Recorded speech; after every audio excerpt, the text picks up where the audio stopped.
And let's go to the next session. Thank you to be here today. Thank you. Yeah. And Thank you. Bye. let's go to the next session. Thank you so much. The session for today. Now we start with Bill Trattler with the question, please. The question, number one. The same question, and Bill will answer us about the question. The video, please. Hi, I'm Bill Trattler from Miami, Florida. And this has been a very challenging time for all of us. But thankfully, we're starting to see some improvements. We're seeing more patients come back to our practice to see us for regular exams, and we're starting to see surgery volume increase. So things are moving in the right direction. The technology I'm most excited about is a technology called the light adjustable lens. Now that we're starting to see more patients and doing more surgery, this is a technology that I think is going to be a major part of my practice going forward. I had a chance to work with this technology just prior to COVID-19 hitting, and my results so far have been quite promising. I've been able to take patients who've had previous refractive surgery or other issues with their eyes, and then after surgery, make adjustments with the light adjustable lens, and they've all done beautifully. They've had wonderful visual outcomes. So I think this technology is very promising. I think our ability to end up on target has improved over the years, but the light adjustable lens allows us to really end up with really fantastic visual acuity and visual results. So far my patients have been extremely happy. As a surgeon, I've been very happy, and I think this is a technology that we can all be excited about. Thank you. And before the polling question, I have a question for Bill. I don't know if Bill is here, but Bill, when you invite us to Miami, please, guy, invite us. And now the polling question, please. The polling question: to manage my keratoconus patients, multiple choice. Here, you have 50 seconds. And while you answer it, the next session is amazing. Is the moderators Renato, Ambrosio, Soosan Jacob, great surgeons in the road, and a great team, a great panelists, a great speakers. And after the questions, thank you guys to stay here with me and to Ash. It was hard work to be here. And let me see the answer. Okay. The answer I have heard, then out. I prefer on cross-linking. Okay, number one, I cross-link DALK and ALPK. Okay, I really don't know nothing about keratoconus. I know only about challenge case. Then I want to read now everything about you. Please, the session video to present the speakers and panelists. Keratoconus management session. The coordinators: Soosan Jacob and Renato Ambrosio. Guest panelists: Jack Parker, USA. Juan Battle Jr., USA. Juan Abad, Colombia. And Emilio Torres, Switzerland. Featuring speakers: Nicolas Cesario, Brazil. And Farhad Hafezi, Switzerland. Organizers: Sergio Canabrava, Brazil, and Ashwin Agarwal, India.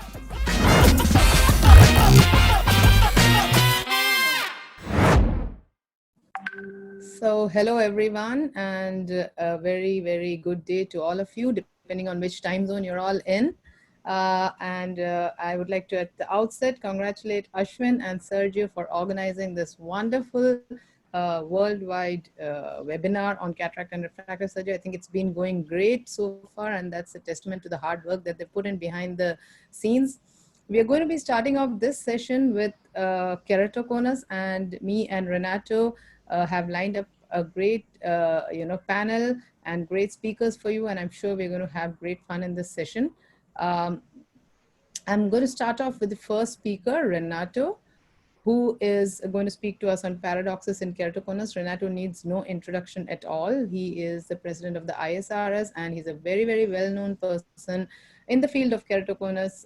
He's got his name all over on machines, in speaker panels, in conferences, and over to you, Renato. Thank you very much, Susan. So first of all, congratulations to Sergio and Ashwin for this great program. My talk is on paradoxes on keratoconus management, it's very important that we understand always that we have some financial disclosures, including Oculus. I have to acknowledge my collaborators in Brazil and also in Portugal, especially a group in Brain. And this is very important to remember the history. We know keratoconus as medical field for 150 years ago, but it was on the 80s to 90s that we have a huge boom on the number of publications as seen in PubMed. And this is related to refractive surgery. The role of refractive surgery on diagnosis, treatment, even surgery and clinical gives us some interesting ideas if this is the ally or the enemy. Why? Because ectasia, biomechanical ectasia, especially because of refractive procedures, we have the combination of corneal resistance and the impact from the environment, and understanding of any cornea may develop ectasia even when you don't have any risk factor that you can identify. It's important to tell people not to rub the eye. If you want to avoid ectasia, that's the first message. And we evolved this messaging into the understanding that eye rubbing or scratching or sleeping over the eyes would aggravate keratoconus and eventually cause ectasia. This is not exactly the same thing. When we talk about ectasia risk assessment, we have evolved tremendously. We have gone beyond, but not over, the detection of mild cases of keratoconus, and also going beyond but not over topography, which is front surface evaluation of the cornea, into the domain of understanding ectasia susceptibility. We have multimodal imaging, and it's going to be very important to understand early diagnosis, prognosis, staging, detailed follow-up, patient orientation, and treatment guidance. This is the first case we've seen ectasia susceptibility. This patient had LASIK in the left eye, and LASIK in the left eye developed ectasia. Right eye had no surgery. She would qualify for LASIK, but based on abnormal tomography and biomechanics with the ORA, she would be identified as ectasia susceptible. It's important to understand that this patient is still stable today and would qualify eventually if you see some different color code scales for the front surface from Placido and from Scheinflug. You may see some abnormality or eventually some suspicious findings, but it's very much borderline. When you combine data with tomography and biomechanics, as the work done with myself, Cynthia Roberts, and Paola and Ricardo Vinciguerra, which is available on the combination of Corvus and Pentacam, you have abnormalities easier to be detected. We are aware of the validation studies. Even though the TBI has the best accuracy than any other parameter, we have some accuracy lower than our previous first publication. And we have developed the optimization study in which we have a larger number of patients from a larger cohort of international centers. This is important to understand the role of artificial intelligence, and just seeing all these great talks from the previous sessions, I see the manifest of artificial intelligence in ophthalmology, especially in cataract and refractive surgery. And this is something we have done that to improve, even for a little bit improvement on the clinical keratoconus, but this is much more seen in the mild cases. But you see some cases down here. These cases down here, they are not keratoconus unilateral. They are truly cases that have secondary ectasia, and this can be unilateral based on the consensus. This is the best example. The patient did very well with the corneal ring in the right eye. The left eye was uncorrected 2020 and moved to London, and everything was normal in the left eye based on Dan Reinstein, great work, including epithelial thickness and other tomographies like the Damian-Gattinel and Saad score. The tomography and biomechanics is still stable 7 years after the procedure as the BD002. When we manage keratoconus, it's a paradigm and a paradox. We broke the paradigm when I did my fellowship in cornea. We only had PK, a penetrating keratoplasty. We broke this paradigm and we created paradoxes. We do surgery today to halt ectasia progression and for visual rehabilitation, but the main paradox is that keratoconus surgery should not be a refractive procedure. Another thing that we should talk about as a controversy is when to do cross-linking. I do believe that we should consider the pros and cons and eventually performing cross-linking when we have progression documented or a very high risk of progression based on the multimodal imaging. We should understand the difference between therapeutic and refractive surgery. Therapeutic aims to improve visual rehabilitation, and refractive surgery to reduce the dependence of glasses. They are not the same. They share a lot of similarities, but if you compare the similarities on the DNA of a cat and a lion, it's kind of the same situation as refractive and therapeutic surgery. So the paradox goes to the domain of understanding that keratoconus is a new subspecialty in ophthalmology, and Sergio Canabrava told he doesn't know about it because he does know only about complex cases. Every keratoconus case is a complex case, Sergio, so welcome to the team. Evolution, paradoxes, and paradigms are related to refractive surgery. Understanding when, why, and how to do surgery in these patients. We need individualized medicine, and eventually patient education is a must. That's why we started the campaign on the Violet June, which is starting, by the way, on Monday, and I welcome all of you to help us. And this goes very much into the core domain of medicine, which is heal sometimes, relieve often, and comfort always. Thank you very much for your attention. Thank you, Renato. That was a really great talk. We are going to have the panel discussion at the end, and I promise you we have a great panel here for you as well. We have Jack Parker from US, we have Juan Battle from the Dominican Republic, and we have Juan Abad from Colombia, and we've kept more than enough time for this panel discussion. Next on, we have Farhad Hafezi, who's going to be talking on cross-linking. And he, of course, again, doesn't need any introduction. He's been doing seminal work in the field of cross-linking, and he is a very, very well-known name indeed. And I think he's just come out with his new thing, cross-linking on the slit lamp, which I'm sure he's going to be sharing with us here as well. And I think he just received his machine, the first machine at his home, which I saw on Facebook. Congratulations for that, Farhad, and over to you. Dear Soosan, dear Renato, thank you very much for the kind words. And to both of you, thank you for including me in this session. And Sergio and Ashwin, you have put together an amazing 2 days. So my congratulations to that. I will be focusing in the next 5 minutes on cross-linking for keratoconus. These are my financial disclosures. Now, the topics I would like to cover are on one hand, epi-on cross-linking, and on the other, are there ways to increase access to cross-linking technology on a global level? Looking at a cross-linking reaction, we learned in the early days that we need light and riboflavin, and we learned a few years later that we also need oxygen for everything to occur. And when you look back at the epi-off cross-linking procedures in 2007, 8, and 9, everybody was trying to accelerate the whole treatment. And we also learned that accelerating epi-off cross-linking works to a certain level. We can go from 30 minutes to 5 to 10 minutes, but going even higher does not really work that well. Why? Because oxygen becomes the limiting factor. Now, this was epi-off. Everybody would be excited to have epi-on that is working, and I think we are right there. If we look at epi-on cross-linking, what needs to be done to make epi-on cross-linking work? Let's revisit these 3 factors: UV light, riboflavin, and oxygen. For the UVA, this is quite straightforward. The epithelium blocks 20% of the UVA, so we need to increase the fluence to compensate for that. For example, from 5.4 joule to 7.2. Check. Getting the riboflavin through the epithelium into the cornea took a few years to do it really reliably, and I believe that iontophoresis is a good way to get the cornea saturated with riboflavin. So this would be a check too. The third element is a little more complex, the oxygen element. If you look at what we know is, we showed a few years ago that no oxygen means in the ambient air means no biomechanical increase at all. So oxygen is essential. And in the case of epi-on, we know that the epithelium really is very thirsty for oxygen, and it just takes away a lot of the oxygen before it even reaches the stroma.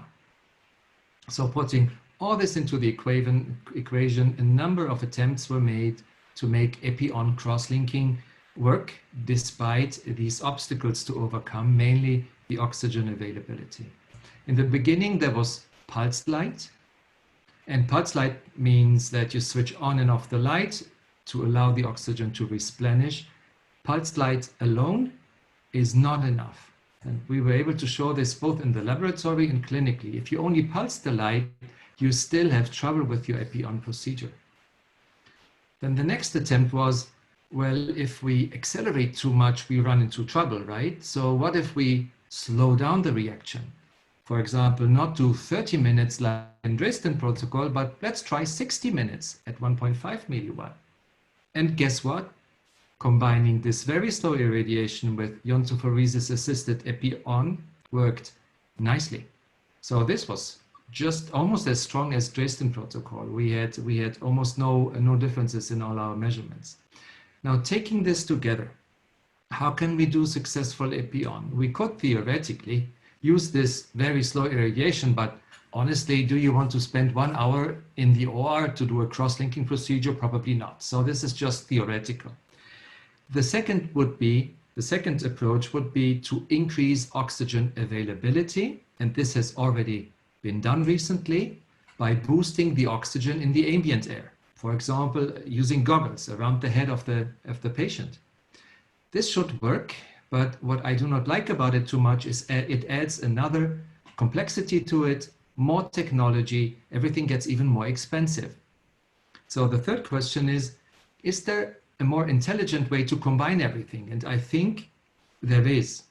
And there is an intelligent way to combine all the factors we know so that you can use normal air, no additional oxygen, and still have successful epi-on.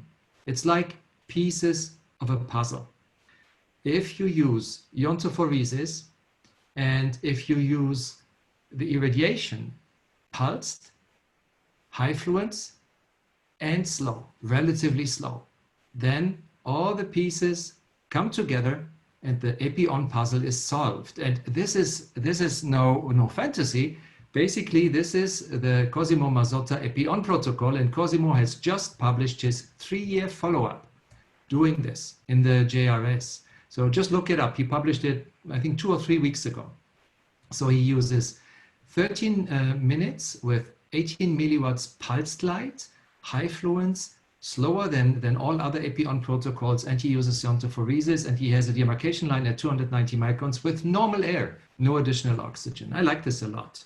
Makes it easy. Easy is good. Simple is good. The next thing is all these fancy protocols and technologies do only work for a fraction of people on Earth because only those who have access to infrastructure, like an OR. So indeed, we have been working for years to get access to those who are in the greatest needs in remote areas of the world and in underserved regions. And as Soosan has mentioned, we are very happy and proud that we finally managed to solve this puzzle too. And the spin-off of the University of Geneva, Imagine, has just released the CI device for cross-linking at the slit lamp. And if you want to join us in Zurich, hopefully we will be able to hold this meeting physically because it's in December only. Please come and join us. Thank you very much. Thank you very much, Ferry. It was a brilliant talk as always. We really look forward to understanding more on the role of doing epi-on cross-linking. And this is a brilliant work. Thank you very much. It may be changing the algorithms on doing surgery early on in patients because it's going to be definitely safer. It's a pleasure to introduce my next speaker is my friend, Nicolas Cesario. He is a colleague from Brazil, a very talented cornea surgeon, and he's going to tell us about his experience about Bowman's layer transplantation. Well, hello everyone. I want to thank the invitation and congrats Sergio and Ash for this great event. So I'm going to talk about Bowman's transplantation, and I don't have any financial interest to disclose. So Bowman's transplantation was first described in 2010 for persistent corneal haze after PRK from Melis's group. And their group also described this year as an onlay procedure to manage herpes ocular scar and to stabilize visual acuity fluctuation after radial keratotomy. But most of the publications and the main indication is as an inlay procedure for advanced progressive keratoconus to stabilize ectasia and preserve vision with contact lens when cross-linking is not indicated anymore. And almost all publications are from Dr. Melis's group together with Jack Parker that is here with us today in this session. And their first publication for keratoconus was in 2014. And they showed the surgical technique as a manual lamellar dissection to implant the graft in a mid-stromal recipient pocket.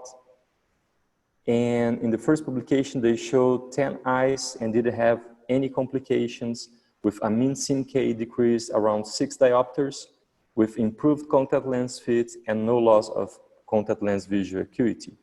And they were all stable with 12 months of follow-up. Then they published 22 Bowman's transplantation, where 2 they had intraoperative perforations, and one of them needed to undergo a PK. So they had 20 eyes analyzed with a mean follow-up of 20 months, and they had 2 eyes that showed progression. And then they published 17 eyes out of those 20 with 5 years of follow-up. And they didn't have any change in visual acuity between 1 and 5 years of follow-up. The estimated success rate was 84% because they had 2 that progressed and 1 that had a high drops post-operatively, but none of those cases need a PK or DALC. They just had contact lens refitting. And they also published the donor tissue preparation as a challenging procedure because around 30% of tissue loss they achieved. So the donor tissue preparation, the manual preparation, requires precise surgical technique and a lot of patience, as it can take 1 or even 2 hours to prepare the grafts. But in 2017, they published that it's possible to perform the preparation with femtosecond laser. It gets a little bit thicker, but it's possible to prepare a femtosecond laser. So in the same year, we decided to perform our first case of femtosecond laser Bowman's transplantation at Sorocaba Bank. We got a very advanced case for our first case. It was a patient with less than 200 microns of corneal stroma. So here we're preparing the graft with the femtosecond laser.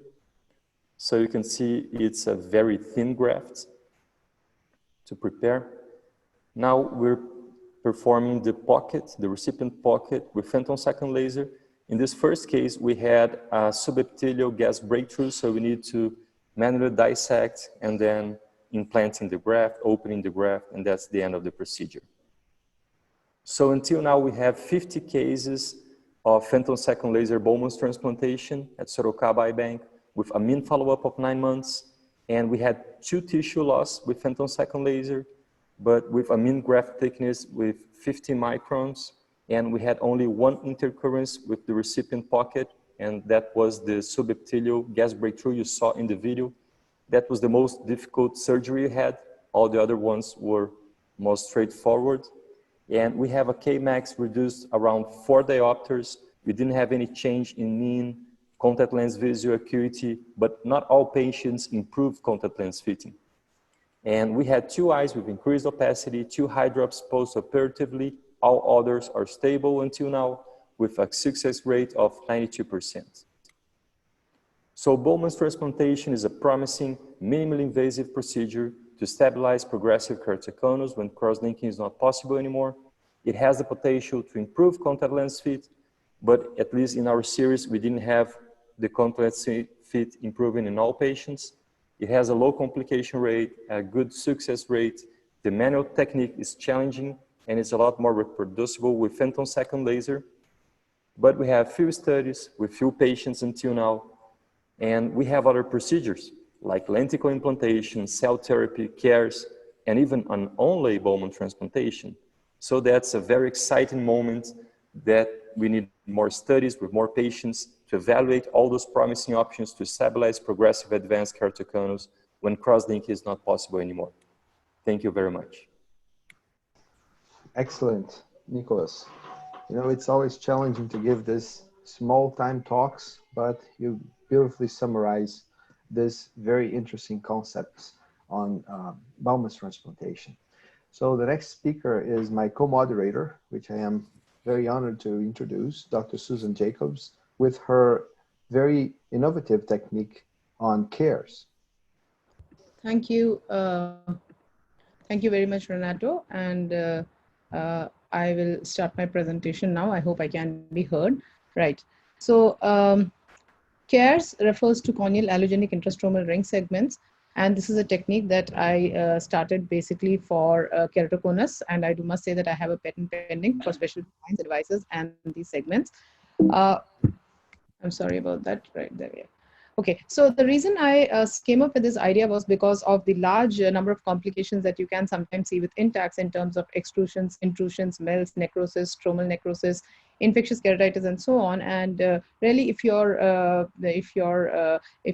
can even have a reported rate of up to 30% rate of complications with synthetic implants, especially when you're putting them in the more severe keratoconuses. So this was basically the concept that I came up with, which is a double-bladed trephine, which can be used to cut donor corneal tissue into a ring of segments. So basically giving you allogenic tissue segments.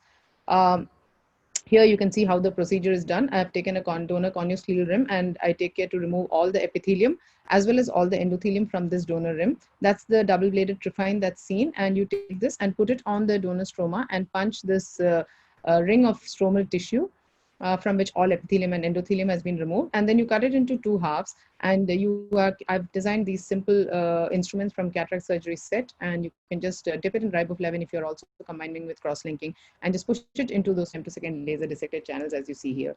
So there you can see one of the segments implanted, and the second segment can also be similarly implanted, and you can see you can just slide it along and push it into place from the second incision on the other side. And then if you're also planning cross-linking, you can continue with that. Here's a post-operative appearance of a patient, and you can see well-placed segments. I generally prefer to place them at 50% depth, which does very well for me as far as results go. And here's a patient again seen on broad beam slit lamp illumination. You can see very quiet eyes and very well-placed segments, very inert segments there. So we know that the disadvantages I already mentioned, not just the complications of synthetic implants, but also the fact that they cannot be implanted in very thin or very steep corneas. And you also need to limit